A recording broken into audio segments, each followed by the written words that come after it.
کھجور کی گٹھلیاں نظر آئیں۔ وہ سمجھ گیا کہ یہ اونٹ بدر کے نہیں مدینہ کے ہیں، کیونکہ مدینہ والے اپنے اونٹوں کو گھاس کی بجائے کھجور کی گٹھلیاں کھلاتے ہیں۔ اس نشاندہی پر وہ سمجھ گیا کہ مدینے کے مسلم ان کے تعاقب میں ہیں اور انہیں ڈھونڈ رہے ہیں۔ اس نے خطرے کی گھنٹی محسوس کی اور تیزی سے بھاگتا ہوا اپنے قافلے میں جا پہنچا۔ ایک برق رفتار سانڈنی بردار کو اجرت دی، اسے مکے کی طرف دوڑایا تاکہ اہل قریش مدد کو پہنچے۔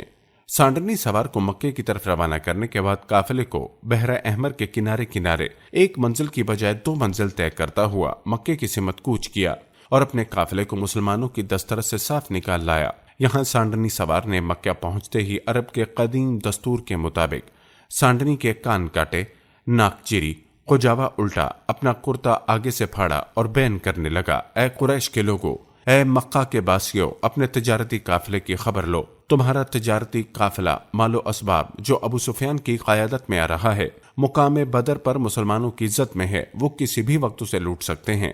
مجھے ڈر ہے کہ اس مال و اسباب میں سے تمہارے ہاتھ کچھ بھی نہیں آئے گا۔ دوستو کہتے ہیں کہ پورے مکہ میں یہ خبر جنگل کی آگ کی طرح پھیلی، لہذا طے ہوا کہ جنگ کا طبل بجایا جائے اور اہل مسلمان کو ایسا سبق دیا جائے جسے وہ زندگی بھر یاد رکھیں۔ لہذا 1000 بہادروں کا لشکر تیار کیا گیا، جس کا سپاہ سالار عتبہ بن ربی تھا۔ اس فوج میں 600 افراد زرہ پوش تھے، 100 سواروں کا ایک رسالہ تھا۔ یہ اسلحہ بند شتر سوار تھے۔ ہتھیاروں سے لیس گھوڑ سواروں کی تعداد 200 اور ہتھیاروں سے لیس پیادہ فوج کی تعداد 100 تھی۔ کھانے پینے کی وافر چیزیں ساتھ لی گئیں۔ امرائے قریش میں سے عتبہ بن ربی، حارث بن عامر، نصر بن حارث، ابو جہل، امیہ بن خلف باری باری روزانہ 10 اونٹ ذبح کرتے اور اپنے ساتھیوں کی ضیافت کرتے۔ دل بہلانے کا ساز و سامان ہمراہ تھا۔ رات میں عیش و طرب کی محفلیں سجدیں۔ غرض اہل قریش کا یہ لشکر بڑے تمطراق سے مدینے کی طرف روانہ ہونے کے لیے تیار ہوا تاکہ تجارتی قافلے کو مسلمانوں سے بچا کر لایا جا سکے، ان سے 2 ہاتھ بھی ہو جائیں اور انہیں سبق بھی سکھایا جائے۔ فوج کی روانگی کے وقت دشمنان اسلام نے، جن میں ابو جہل بھی تھا، کعبے کی دیواروں پر ہاتھ رکھ کر دعا مانگی، اے رب کعبہ، دونوں میں سے جو دین تجھے زیادہ پسند ہو، دونوں لشکروں میں سے جو لشکر عالی ہو، دونوں جماعتوں میں جو جماعت زیادہ تقوی والی ہو اور دونوں گروہوں میں سے جو گروہ زیادہ معزز ہو، فتح کا صحرا اس کے سر پر باندھنا۔ اہل قریش یہ دعا مانگتے وقت یہ جان رہے تھے کہ وہ حق پر ہیں اور آپ صلی اللہ علیہ وسلم کے اصحاب کرام حق پر نہیں، جبکہ وہ سب کفر و شرک، فسق و فجور میں مبتلا تھے۔ دوستو کہتے ہیں کہ دشمنان اسلام کا فوجی قافلہ مکے سے بدر کی جانب روانہ ہوا۔ ابھی قریش کا لشکر راستے ہی میں تھا کہ دوسرے قاصد نے آ کر خبر دی، ابو سفیان اپنے قافلے کو خطرے سے باہر نکالنے میں کامیاب ہوا اور وہ عنقریب بحفاظت مکہ پہنچ رہا ہے۔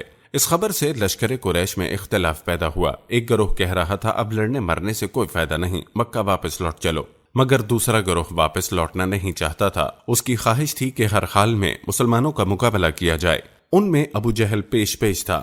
اس اختلاف کی وجہ سے بنی زہرہ، بنی احنس، بنی عدی بن قاب اور بنی ہاشم کے لوگ واپس لوٹ گئے۔ ابو جہل، عتبہ، امیہ بن خلف اور ان کے ہم خیال افراد مدینے کے مہاجرین و انصار کا زور توڑنے کے لیے بدر کی جانب بڑھے۔ اب ان کی تعداد 950 تھی۔ دوستو معلوم ہوا کہ غزوہ بدر کی اصل وجہ ابو جہل ہی بنا اور قدرت کو یہی منظور تھا، کیونکہ قدرت نے ابو جہل کو اس کے انجام تک جو پہنچانا تھا۔ پیارے دوستو یاد رہے کہ نبی برحق محمد رسول اللہ صلی اللہ علیہ وسلم حالات سے ہر وقت باخبر رہتے۔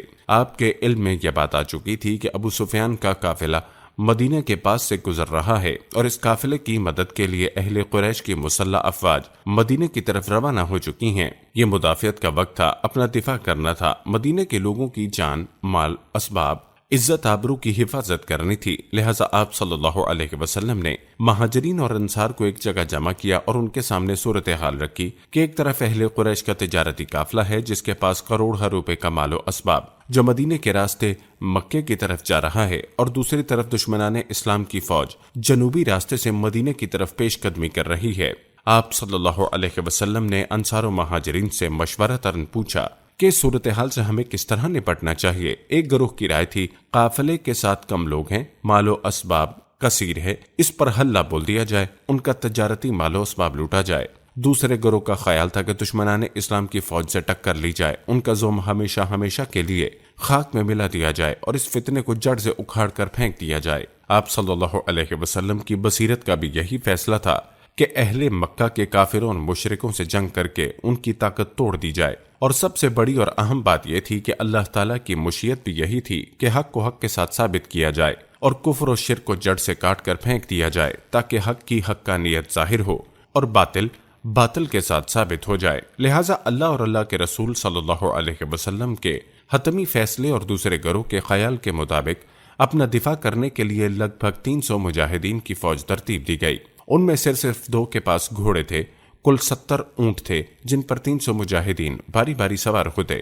رسول اکرم نبی محترم محمد مصطفیٰ صلی اللہ علیہ وسلم نے بذات خود اس فوج کی قیادت فرمائی۔ آپ نے اپنے جانثاروں کے ہمراہ رمضان کی 16 تاریخ کو مدینہ منورہ سے بدر کی جانب کوچ فرمایا۔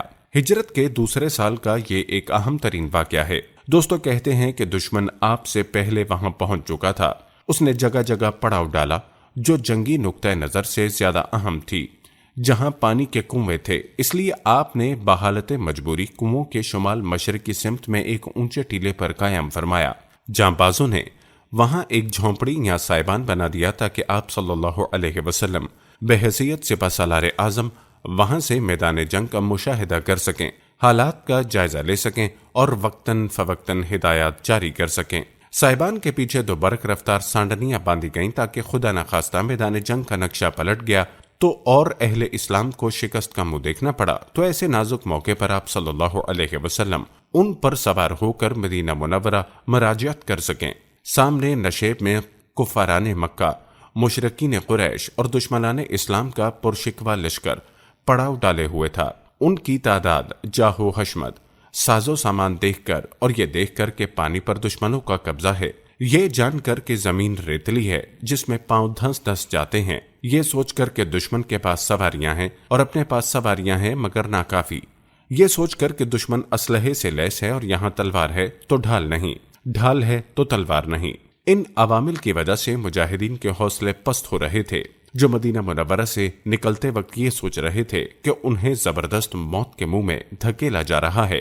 اب انہیں اپنی شکست اور موت اپنی آنکھوں کے سامنے دکھائی دے رہی تھی، لہٰذا ان کی ڈھارس بندھانا ضروری تھا تاکہ دشمن کا مقابلہ کرتے وقت وہ ثابت قدم رہیں، نڈر اور بے خوف ہو کر دشمن کا مقابلہ کریں۔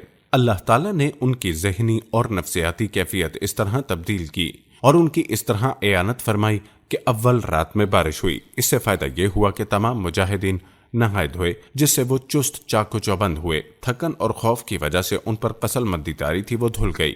بارش سے دوسرا فائدہ یہ ہوا کہ پانی کی قلت دور ہوئی۔ مجاہدین نے چھوٹے چھوٹے حوض بنا کر بارش کا پانی جمع کیا تاکہ بوقت ضرورت کام آئے۔ بارش سے تیسرا فائدہ یہ ہوا کہ ان کے پیروں کے نیچے کی ریت جم گئی، جس سے ریت میں پیر دھنسنے کا خوف ان کے دل سے جاتا رہا۔ بارش سے چوتھا فائدہ یہ ہوا کہ دشمن نشیبی علاقے میں تھا، اس لیے وہاں کیچڑ ہو گیا، جس سے ان کے سواروں اور سپاہیوں کے پاؤں زمین پر جم نہیں پا رہے تھے۔ بارش سے پانچواں فائدہ یہ ہوا کہ مجاہدین رات میں بے خوف ہو کر سو گئے اور صبح جب نیند سے بیدار ہوئے تب ان کے قلوب پر سکون طاری تھا۔ بارش نے انہیں قلب کا اطمینان بخشا۔ اس کیفیت کی وجہ سے ان کے دلوں میں دشمنوں کا خوف جاتا رہا۔ اس طرح یہ بارش مسلمانوں اور مومنوں کے لیے باعث رحمت اور کافروں کے لیے باعث زحمت ثابت ہوئی۔ پیارے دوستو، کہا جاتا ہے کہ غزوہ بدر میں اہل ایمان کی فتح کا ایک اہم ترین سبب یہ بارش تھی، جس نے ان کے دلوں کے وسوسوں کو دھو ڈالا۔ اس سے ان کی ہمتیں بندھی اور دشمن کے مقابلے میں ثابت قدم رہے۔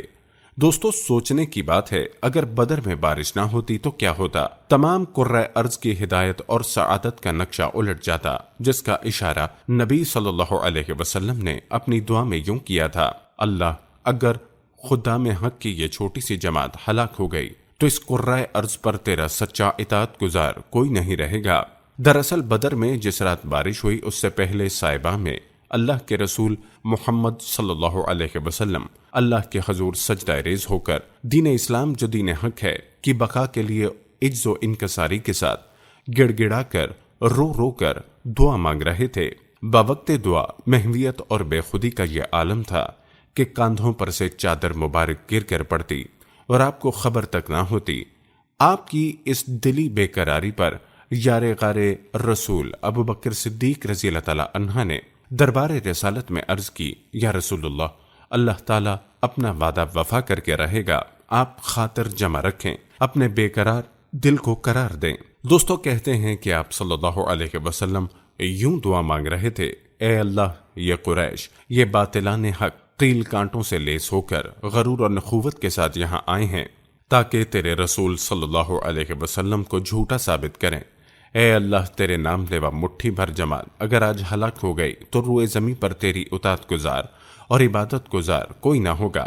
اللہ تعالیٰ نے آپ صلی اللہ علیہ وسلم کی دعا کو اس طرح شرف قبولیت عطا فرمایا کہ اس کے جواب میں بارش ہوئی جس نے فتح کو شکست میں اور شکست کو فتح میں تبدیل کیا۔ اس کے علاوہ 1000 ملکوتی طاقتیں بھیجنے کی بشارت دے کر مہاجرین اور انصار کی مٹھی بھر جماعت کی مدد کی۔ دوستو اس کے بعد آپ صلی اللہ علیہ وسلم باہر تشریف لائے، فوج سے مخاطب ہوتے ہیں کہ تم اس وقت ساری دنیا میں اللہ کی الوہیت اور اس کی وحدانیت کے ذمہ دار ہو۔ آپ صلی اللہ علیہ وسلم کے اس خطاب سے ان کے دلوں میں ولولہ انگیز جذبہ پیدا ہوا کہ ہم ہی وہ واحد جماعت ہیں جو اس وقت اللہ تعالیٰ کی خاطر لڑ رہے ہیں، باقی سب اللہ تعالیٰ کے دشمن ہیں۔ اس جوش اور ولولے کے باعث ایک ایک آدمی کو ہزار ہزار آدمی کی قوت حاصل ہوتی ہے اور جان پر کھیلنے کو آمادہ ہو جاتا ہے۔ اس کی مثال غزوہ بدر کا ایک بے نظیر واقعہ ہے۔ ایک طرف طاقت و قوت کا پہاڑ ابو جہل تھا جس نے اپنے آپ کو ذرہ بکتر میں چھپا رکھا تھا، اس کی صرف 2 آنکھیں نظر آتی تھیں۔ دوسری طرف افرا کے 2 کم عمر بیٹے معوذ اور معاذ تھے جنہوں نے ابھی زندگی کی بہاریں نہیں دیکھی تھیں، جن کی مسیں ابھی بھیگی نہیں تھیں۔ ابو جہل کے سامنے ان کی حیثیت بالکل ایسی تھی جیسے ہاتھی کے سامنے چیونٹی، مگر ان 2 عمر مجاہدین نے ابو جہل کی دونوں آنکھوں پر تاک کر ایسا نشانہ مارا کہ خاک و خون میں تڑپنے لگا۔ آخر کار عبداللہ بن مسعود نے ان کے سرتن سے جدا کیا اور رسول اللہ صلی اللہ علیہ وسلم کے قدموں میں لا کر ڈالا، اور یوں دین اسلام کا یہ دشمن اپنے انجام کو پہنچا۔ دوستو سوچنے کی بات ہے کہ ان بچوں کے اندر نیزہ اٹھانے کی طاقت کہاں سے آئی، ابو جہل کو جان سے مارنے کا حوصلہ کہاں سے آیا؟ دراصل یہ وہ ملکوتی توانائی ہے جو اللہ تعالیٰ نے ان کے اندر بجلی کی طرح بھر دی اور اسلام کے سب سے قوی، جری اور ظالم دشمن کو بے بس اور ناتما ہاتھوں سے ہلاک کروایا۔ اور جیسا کہ پہلے بیان کیا گیا کہ آپ صلی اللہ علیہ وسلم اپنے جانثار صحابہ کے ہمراہ 2 ہجری میں رمضان کی 16 تاریخ کو مدینہ سے بدر کے لیے روانہ ہوئے۔ دوسرے روز یعنی 17 رمضان کو حق و باطل کے درمیان فیصلہ کن جنگ ہوئی، جس میں اللہ تعالیٰ کی استعانت سے حق حق کے ساتھ اور باطل باطل کے ساتھ ثابت ہوا۔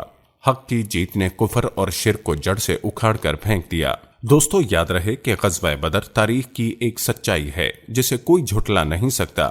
اسلام کا حقیقی عروج اسی غزوے سے شروع ہوا، کیونکہ حق و باطل کے اس مارکے میں کافروں اور مشرکوں کو شکست دینے کے بعد مسلمان محض جلا وطن اور مہاجر نہیں تھے، بلکہ ان کے پاس ایک آزاد ریاست تھی، اور وہ ایک زندہ اور آزاد قوم کی مانند مدینے میں رہ رہے تھے۔ پیارے دوستو، ہم یہ امید کرتے ہیں کہ آپ کو ہماری آج کی یہ ویڈیو ضرور پسند آئی ہوگی۔ اگر آپ کو ہماری آج کی یہ ویڈیو پسند آئی ہے تو سب سے پہلے اس کو لائک کریں اور اپنی رائے کا اظہار کمنٹ سیکشن میں لازمی کریں۔ آخر میں آپ سے ایک بار پھر درخواست ہے کہ آپ ہمارے چینل سما وائس کو ضرور سبسکرائب کر لیں اور ساتھ ہی لگے گھنٹی کے بٹن کو بھی کلک کریں تاکہ آپ کے پاس ہماری آنے والی مزید ویڈیوز کا نوٹیفیکیشن بر وقت ملتا رہے۔ اللہ تعالیٰ آپ کو اپنی حفظ و امان میں رکھے، آمین۔